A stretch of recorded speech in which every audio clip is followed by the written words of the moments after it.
Andito ulit kami sa Duomo Milano. Nandito na ulit for the fourth time.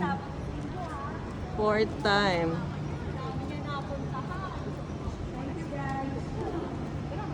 Fourth time, Duomo Milano. Duomo Milano.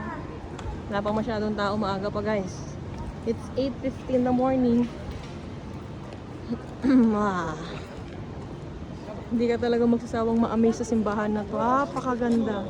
Grabe. Ayan o.